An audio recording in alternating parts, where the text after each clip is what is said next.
Apa makanan orang mukmin ketika Dajjal keluar?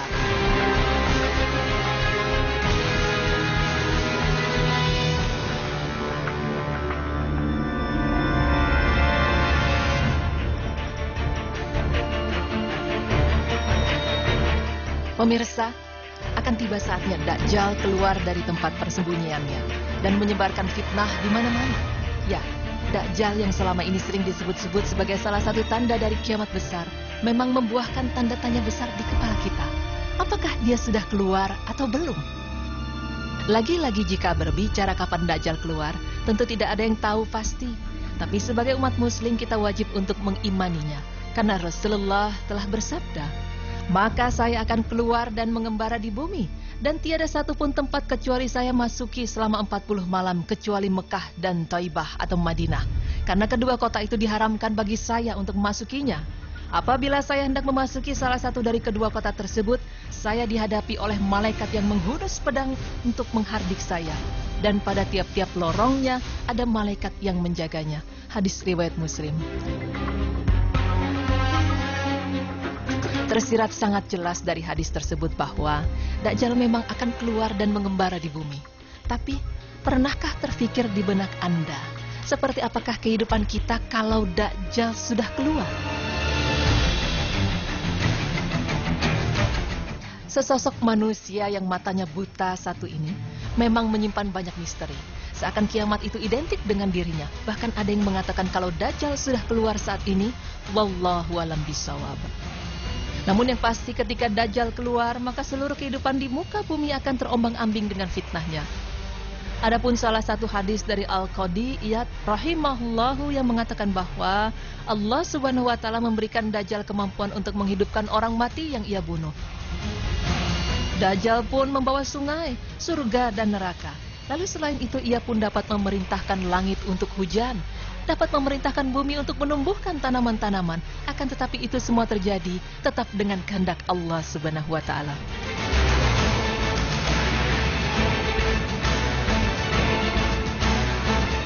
Meskipun Dajjal bisa menumbuhkan tanaman dan menurunkan hujan, tapi bukan berarti makanan kita berlimpah ruah dan bebas makan apa saja.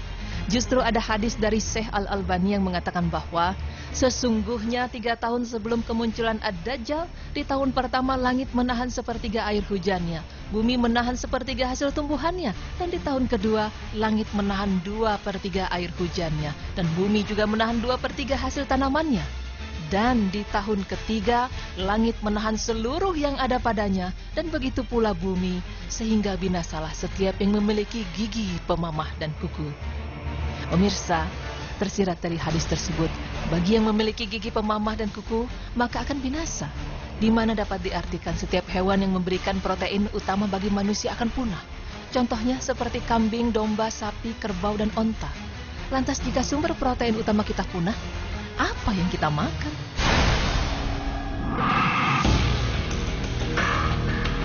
Ada sebuah buku dari Syekh Muhammad Nasiruddin Al-Albani rahimahullah, yang mana di dalamnya ada Asma yang berkata, "Akan tetapi mereka tidak mendapatkan apa-apa sehingga aku khawatir terkena musibah kelaparan dan apa yang bisa dimakan oleh kaum mukminin pada waktu itu."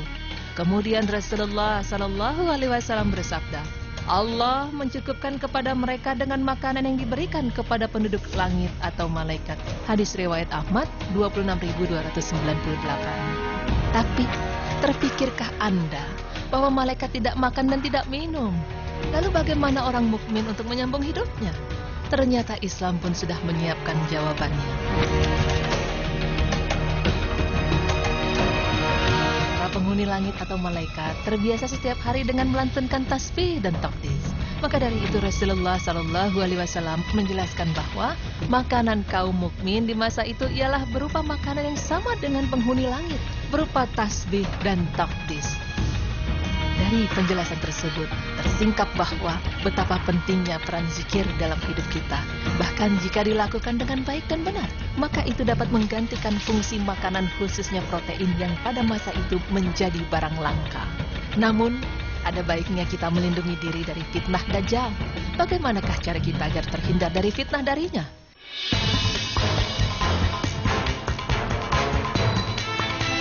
pertama adalah meminta perlindungan dari Allah Subhanahu wa Ta'ala.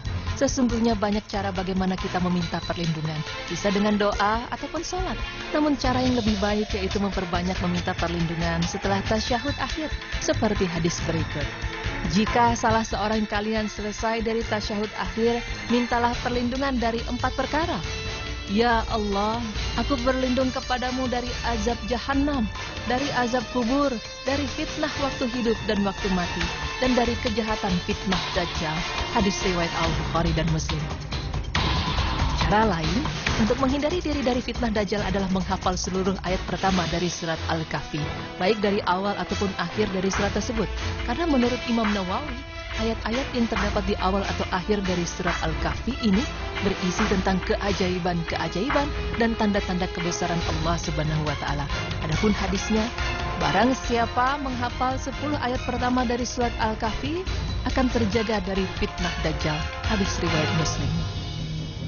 Sesungguhnya, Dajjal itu adalah manusia yang jelek sifatnya. Maka lebih baik untuk menjauhi Dajjal, karena tidak ada yang mendatanginya, kecuali seseorang yang yakin akan terkena mudarat dari Dajjal. Hadisnya pun adalah, barang siapa mendengar keluarnya Dajjal, hendaknya menjauh darinya.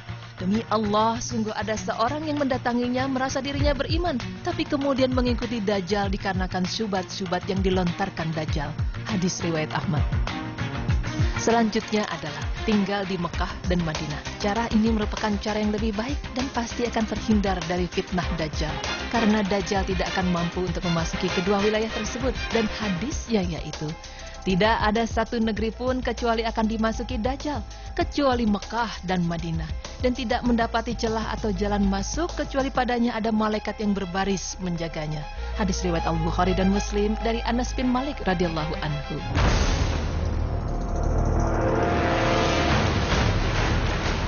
Pemirsa beriman, sosok manusia yang terkenal dengan bermata satu ini suatu saat nanti memang akan keluar menemui umat manusia di bumi. Dan kala itu, menurut hadis, langit akan menahan air hujannya dan bumi juga akan menahan tanamannya untuk keluar.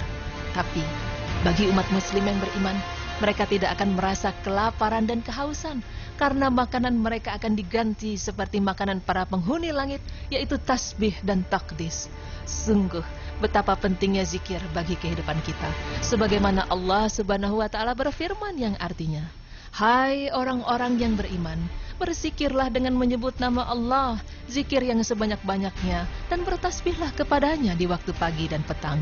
Quran Surah Al-Ahzab ayat 41 hingga 42.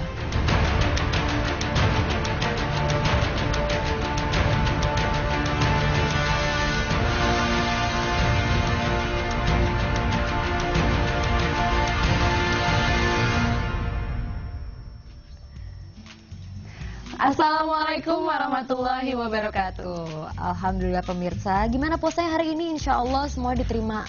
Amin. Dan ya? Masih semangat karena masih awal-awal nih lagi semangat banget. Dan alhamdulillah pastinya kalau puasa pertama dan kedua nih lagi rame-rame buka bareng sama keluarga tercinta. Betul, kayak kita barusan buru-buru ya. Betul banget. Tapi saya sempat tadi buka bareng sama suami, tinggal nanti terawih dia nungguin saya biasa terawihnya. Masya Allah, senang sekali. Dan tadi kita udah bahas tentang ketika Dajjal keluar nanti orang-orang di bumi ini makan apa? Bener banget, aku baru tahu ternyata ketika Dajjal keluar nanti sumber protein itu udah habis ya. Betul. Masya Allah. Jadi kita hanya makan tasbih dan takdis. Itulah kenapa kita harus sering-sering untuk berzikir, untuk sering bersolawat, karena nanti itu yang akan jadi makanan kita ya. Betul sekali, kita harus membiasakannya dari sekarang. Tapi semoga tidak sampai ke zaman itu sih sebenarnya Sidi. Iya benar. Semoga. Nah baik pemirsa, setelah ini kita akan membicarakan tentang tips and trick tentang supaya kita lebih fit ketika lagi puasa. Pas banget itu. Kita perlu banget tipsnya nih karena masih ada 28 hari ke depan. Iya. Oke, nanti kita bahas. Jangan kemana-mana, tetap di Berita Islami Ramadan.